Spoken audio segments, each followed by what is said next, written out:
குழு நண்பர்களுக்கு வணக்கம். இன்றைக்கி தேதி 20/3/2024. கூட்டுப்பண்ணை, ராமநாதபுரம் மாவட்டம் கூட்டுப்பண்ணையில் இருக்கோம். பகல் 1 மணி, கிட்டத்தட்ட கோடை துவக்கம். தூரத்தில் பார்த்திங்கன்னா அப்படியே மின்னு இந்த தண்ணி வந்து அலை அடிக்கிறது மாதிரி தெரியும். இந்த காற்றுல காணல் நீர்னு சொல்லுவோம். அப்படியே தண்ணி இருக்கிறது மாதிரியே அப்படியே அலையாக தெரியும். வெயில் சுட்டு எரிக்குது. இதில் இந்த கோடைக்கால பராமரிப்பை பற்றி நம்ம பேசுகிறோம். பயிர்களுக்கு இந்த வரப்புகளோட சரிவுகளில் வாழை வச்சுருக்குறோம். நெடுக்க பார்த்திங்கன்னா தெரியும், தூரத்துலலாம் வாழை வந்துட்டுருக்குது. வயல்லாம் பாலமாக வெடிச்சிருக்குது. கீழே தரை வந்து வெடிச்சிருக்குது. தரைக்கு மேலே வரப்பில் வச்சுருக்குறோம். வாழை தென்னை எல்லாம் வச்சுருக்குறோம். இது வெடிக்காமல் இருக்கணும் இல்லைங்களா? இது வெடிக்காமல் இருக்கணும். வெடிக்காமல் காப்பாற்றிட்டோம்னா சமத்து தான். பக்கத்தில் உளுந்து பயிரெலாம் வந்துருக்குது. சரியா? உளுந்தெல்லாம் வரைச்சிருக்கிறோம். நல்லா வந்திருக்குது. பார்க்குறீங்க.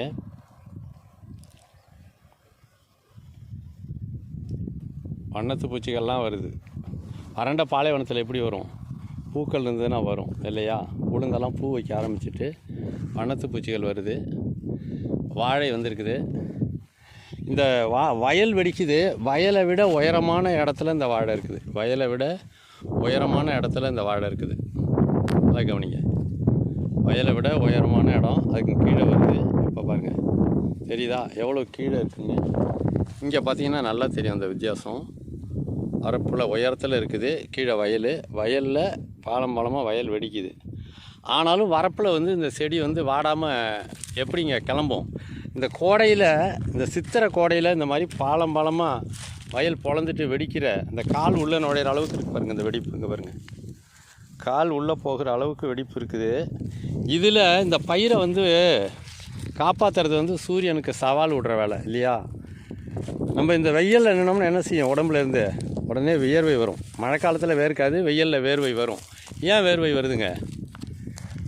உடம்புல வெப்பம் அதிகரிக்குது. மேலேருந்து சூரியனுடைய வெப்பம் அதிகமாக இருக்குது. உடம்புக்குள்ளேயும் சூடு இருக்குது. சூடு அதிகமாச்சுன்னா தாங்காது. அதனால் நீர் வெளியேறுது, வியர்வை நீர் வெளியேறுது. அப்போது உடம்பு தொட்டு பார்த்தா சில்லுன்னு இருக்குது. சரியா? நிறைய நீர் வெளியேறிச்சுன்னா நம்மளுக்கு வந்து தாகம் எடுக்கும். சரிதானே? ஒன்று. இன்னொரு விஷயம், வெயிலில் நிற்க முடியும் நம்மளால். வேர்வையில் கீழே தரை வந்து ஒட்டுச்சுன்னு வச்சுக்கோங்களேன். அதாவது நெருப்பு மாதிரி தரை சுட்டுதுன்னா அங்கே நம்மளால் நிற்க முடியுமா? உடம்பு சுட்ட கூட காற்று படுது, வெயிலில் நின்றுக்கலாம். ஆனால் தரையில் சூடு அதிகமாச்சுன்னா ஒரு கல் தரையில் நிற்க முடியுமா நம்மளால்? கருங்கல் தரையில், இந்த வெயிலில் மண் தரையில் நிற்கலாம். ஏன்? கருங்கல் தரை மிக அதிகமாக வெப்பமாக இருக்கும். இவ்வளோதாங்க. இதுதான் தெரிஞ்சுக்கணும். இந்த செடிகளை, இந்த வாழையை கீழே தரைப்பகுதி சூடாமல் வடிவமைக்கணும். அது தரையில் சுடக்கூடாது. அதுக்கு ஏன்னா அது அங்கேருந்து தான் நீரை எடுக்கணும், குளிர்ச்சி எடுக்கணும். அது நிற்கிற இடம் குளிர்ச்சியாக இருக்கணும். எப்படி நம்மளுக்கு இந்த நேரத்தில், இந்த பங்குனி மாதத்தில், சித்திரை மாதத்தில் 1 மணிக்கு கல் தரையில் நிற்க முடியாதோ, கருங்கல் தரையில் அல்லது தளம் பரப்பின தளத்தில் நிற்க முடியாதோ, அது மாதிரி இந்த செடிகளாலேயும் சித்திரை மாதத்தில் கீழே தரை சுட்டுதுன்னா இருக்க முடியாது. சரியா? அப்போ என்ன செய்யணுங்க? கீழே தரை வந்து குளிர்ச்சியாக இருக்கிற மாதிரி வடிவமைக்கணும். சரியா? இருக்கு பாருங்கள். இந்த தரையை வந்து நம்ம குளிர்ச்சியாக இருக்கிற மாதிரி வடிவமைச்சிருக்கோம். நிறைய கட்டிகள் எடுத்து போட்டிருக்கிறோம். சரியா? அதை பாருங்கள், நிறையா கட்டிகளை போட்டிருக்கிறோம். இப்போது இந்த பகுதியில் நிச்சயமாக நிழல். அது பாருங்கள், அந்த பக்கம் நிழல் படுது பாருங்கள். இந்த இருட்டாக தெரியறது நிழல், அந்த பக்கம் இருட்டாக இருக்கிறது நிழல். காலையில் சூரியன் எந்த பக்கம் இருக்கோ அந்த பக்கம் நிழல் இருக்கும். நேர் எதிர் திசையில் வெயில் வந்து இந்த பக்கம் இருக்கும். மாலையில் மேற்கு பகுதியில் நிழல் பற்றும், அந்த பக்கம் கிழக்கு பகுதியில் நிழலாக இருக்கும். சூரியனுக்கு எதிர் திசையில் நிழலாக இருக்கும். உச்சி வெயிலில் மட்டும்தாங்க அது உள்ள வெயிலே படும். அதுவும் இல்லாமல் கிழங்கு வந்து ஆழமாக வச்சுருக்குறோம். சுற்றிலும் நிறைய பொலபொலப்பான மண்ணை வச்சுருக்குறோம். அதனால் வெயில் சுட்டுதுன்னா இந்த பொலபொலப்பான மண்ணை தான் சுடுமே தவிர அதுக்கு கீழே இருக்கிற காற்றை சுட முடியாது. இதை பாருங்கள், அது உள்ளேயே உள்ளே வந்து வெற்றிடம் இருக்குது பாருங்கள். உள்ளே இந்த இருட்டுலாம், இந்த இருட்டாக இருக்குது பாருங்கள்.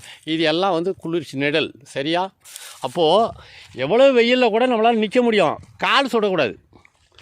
உடம்பு வேணால் வேர்த்துட்டு போகுது, அவ்வளோதான். ஆனால் அதுவே கருங்கல் தரையாக இருந்தால் நிற்க முடியுமா? ஏன்னா சுட்டு கொன்னுடும் நம்மளை. வெயிலில் பாதங்கள் சுடக்கூடாது. அது மாதிரி இந்த மரங்களை வெப்பம் தாக்காத சூழல் வேறு இருக்கிற இடத்துல வடிக்கணும். இதுக்கு தாங்க வெப்பாத்தி குழி. இந்த வரப்புகளோட சரிவில் எப்படி வெப்பாச்சி குழி எடுக்க முடியாது. அதுக்கு பதிலாக தான் இந்தமாரி பொலப்பான கட்டியை பேத்து நிறையா அடிக்கிறோம். அந்த குழி உள்ளேயும் நிழல் இருக்கிற மாதிரி இருக்கணும். மண்ணிலேயே நிழலுங்க. சரியா? நம்ம நிழல் மரத்துக்கு தேடிட்டு ஓடுறோம். நம்மளுக்கு வெய்ய தாங்கலைன்னு என்ன செய்கிறோம்? ஏதாவது ஒரு நிழல் கிடச்சா போதுன்னு ஓடுறோம். மரம் எந்த நிழலுக்கு போவோம்? அது எங்கே எழுந்திரிச்சு ஓடும்? அதனால் அது குடியிருக்கிற இடம் கீழே தரைக்கும் கீழே நிழல் கிடைக்கிற மாதிரி நம்ம வடிவமைப்பு பண்ணுறோம். சரியா? இது தாங்க தொழில்நுட்பம்.